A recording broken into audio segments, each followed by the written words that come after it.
উদ্দালকের কথা শুনে অবাক হয়ে গেল আসমান আর তোতা। সম্পূর্ণ জানতে ভিডিওটিতে একটি লাইক করে প্রথম থেকেই দেখতে থাকো। গল্পের শুরুতেই দেখা যায় যে আসমান বলতে থাকে তোতাকে, তোতা এবার কিন্তু আমাদের লেট হয়ে যাচ্ছে। তোতা তখন বলে, আরে বাবা যাবো তো, তুমি আগে খাবারটা খেয়ে নাও, আমাকেও তো চাকরি খুঁজতে বেরোতে হবে। আসমানের মা তখন বলে, এই যে বৌমা, তুমি যে যাচ্ছ, আমি যে পাড়ার ছেলেগুলোকে বলে রেখেছিলাম আমার বৌমা বেশিক্ষণ রোদে লাইনে দাঁড়াতে পারবে না, তাই আমার বৌমাকে যেন আসলে একটু আগে ছেড়ে দেওয়া হয়। এখন কি আমার কথার দাম থাকবে তুমি যদি ঠিক সময় না আসো? তখনই তোতা বলে, কে বলেছে কথার দাম থাকবে না? আমি একদম ঠিক সময় যাব, তুমি চিন্তা করো না, আমি ঘড়ি ধরে একদম টাইমলি বাড়িতে চলে আসব। তখনই আসমানের মা বলে, তাহলে তো ভালোই হবে। আর এই যে আসমান শোনো, এই রকম রোদে গরমে বউকে নিয়ে বেরোচ্ছ, পারলে একটা ডাবের জল খাইও, ঠিক আছে? আর তখন আসমান তো রীতিমতো চমকে যায়। আর এরপরে আসমানের বাবা বলে, একদমই তাই। আর তখন আসমানের মা বলে, তুমি আবার কি বলছো? হ্যাঁ, তুমি তো পারতে যে ছেলের বউয়ের জন্য একটা ডাব নিয়ে আসতে। তোতা বলে, ডাব তো খাবই, তবে একটা না, দুটো, আমি একটা তুমি একটা, তুমিও তো কষ্ট করছো নাকি? আর তুমি আবার বলছো যে আমি শুধু একা খাবো, সেটা কি করে হবে? তুমি আর আমি দুজন মিলে খাবো। তখনই আসমানের মা বলে, বাবা একটা জুটছে না, আবার নাকি আরও একটা। তোতা বলে, কে বলেছে জুটছে না? কে বলেছে? আরে বাবা জোটালেই জুটবে, তুমি এত চিন্তা করো না তো। তুমি যে আমার জন্য এতটা ভেবেছো, এটা ভাবতেই তো আমার দারুণ লাগছে। আর এই যে আসমান, তুমি সবসময় এরকম বলবে না, ঠিক আছে? আমি তোমাকে ঠিকই বলেছি। আর বাবা তোমাকেও বলছি, আমার আর মায়ের মধ্যে তোমরা কেউ চট করে ঢুকে পড়বে না, আমরা তোমাদেরকে অ্যালাউ করছি না। আর এরপরে আসমানের মা বলে, না না, ওরা তো ঢুকবেই, ওরা আমাকে অপমান না করলে তো ওদের পেটের ভাত হজম হয় না, তাই বারবার আমাকে অপমান করবে, আমাকে শুনতে হবে ওদের কথা। ঠিক আছে, কোনো অসুবিধা নেই, যত খুশি অপমান করো, তবে সত্যি কথাটা কিন্তু আমি বলবোই। আসমানের বাবা বলে, আরে ওই জন্মানোর সময় মা তো মুখে মধু দিতে ভুলে গেছিল, তাই একটু চাচা ছোলা কথা বলে ফেলি, এই আর কি। আর তুলি তখন বলে, সত্যি বাবা পারেও বটে। এর মধ্যেই তখনই আসমান বলে, একটা কথা কিন্তু বলতেই হবে, যে আমাদের তোতা নাকি আবার উপোস করছে, ভাবা যায়? আর তোতা বলে, কেন, আমি কি উপোস করতে পারি না? এই আসমান, তুমি আমাকে কি বলতে চাইছো? আমি কি সবসময় কবজি ডুবিয়ে খাই?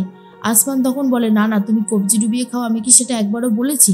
আমি শুধু এটাই বলছি যে তুমি এই যে কাজগুলো করছো, এটা কিন্তু বেশ ভালো লাগছে দেখতে, তাই আর কি।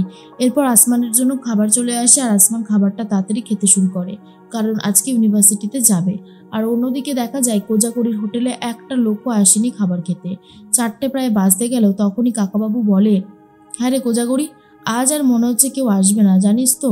তখনই কোজাগরি বলে, হ্যাঁ কাকু, খুব ভালো মতনই বুঝতে পারছি সেটা, কি যে করব, এত খাবার নষ্ট করতে হবে।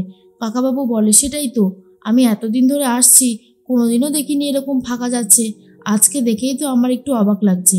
তখনই কোজাগরি বলে, কি আর বলবো, সবই আমার কপাল, না হলে কি এমনটা হয়? এমন দিনও দেখতে হচ্ছে, সেটা ভাবতেই কেমন যেন একটু অবাক লাগছে।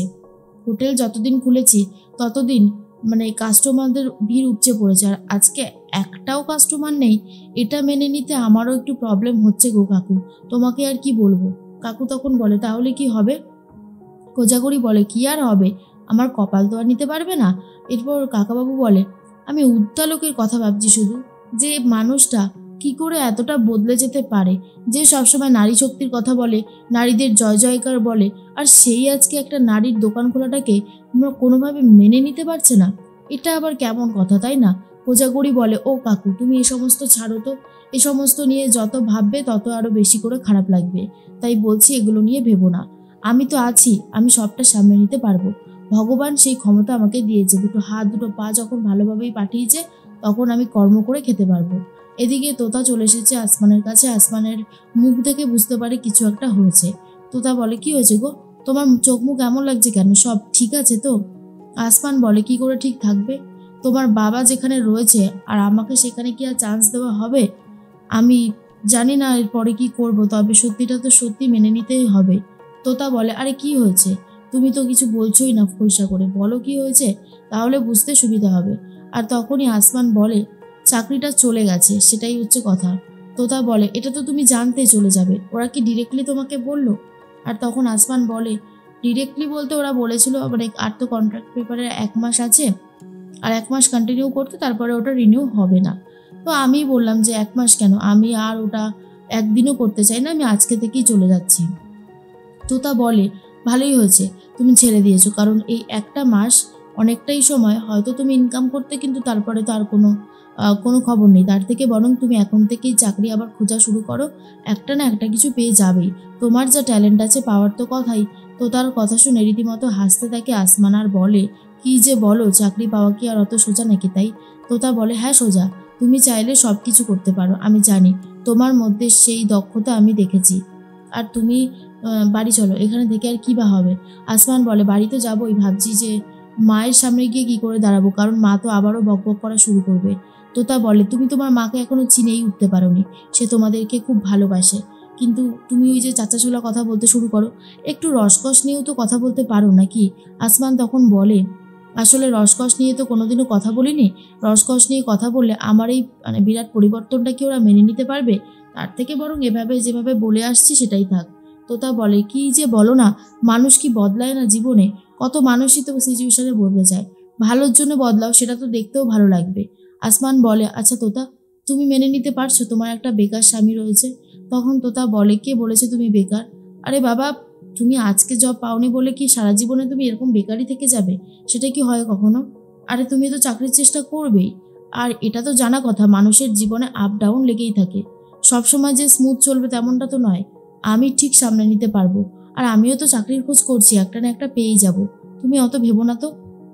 কিন্তু আসমান ভাবতে বাধ্য হয় আর বলে, ভাবনা চিন্তা তো আসেই, আসলে এত বড় একটা পরিবার, বোনেরও এখনো বিয়ে হয়নি, বাবারও বয়স হচ্ছে, তার মধ্যে আবার বিয়ে করেছি, সব কিছু মিলিয়ে কেমন যেন একটু লাগছে। আচ্ছা তোতা, আমার জন্য তোমার কেরিয়ারটা কখনো নষ্ট হবে না তো? তোতা তখন বলে, কেন আমার জন্য তোমার কেরিয়ার নষ্ট হয়েছে যে তোমার জন্য আমার কেরিয়ার নষ্ট হবে? শোনো, এইসব উল্টোপাল্টা কথা না ভেবো না, জাস্ট ভেবো না, এগুলোকে ইগনোর করো। কারণ তুমি যতই এগুলো ভাবতে শুরু করবে ততই দেখবে তোমার জীবনে সব কিছুই কেমন শেষ হয়ে যাচ্ছে। তাই বলছি, এগুলো নিয়ে জাস্ট মাথা ঘামিও না, যা হচ্ছে যেমনটা হচ্ছে তেমনটা মেনে নাও, খুব সহজেই দেখবে সব কিছু ভালোই ভালোই হয়ে যাবে। এর মধ্যেই তখনই বারবার করে একটা কথাই আসমান ভাবে, যা হচ্ছে সত্যি সেটাকে মেনে নিতে পারলে এর থেকে ভালো বোধহয় আর কিছু হতে পারে না।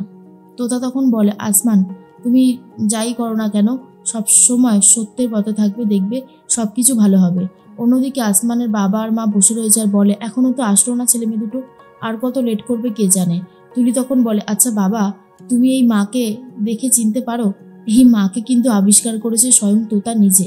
তখনই আসমানের বাবা বলে, তা যা বলেছিস, আজকাল তোর মাকে চেনাই যায় না, কত ভালো, কত নম্র ভদ্র ব্যবহার। আসলে তোতা মা একটা কথা ঠিকই বলে, আমরাই ওকে ঠিক মতন চিনে উঠতে পারিনি, সেই জন্যই তো আরও বেশি কষ্ট হচ্ছে, কি আর বলবো। যাই হোক, সব কিছু ভালো ভালো মিটে গেলে সেটাই ভালো হবে।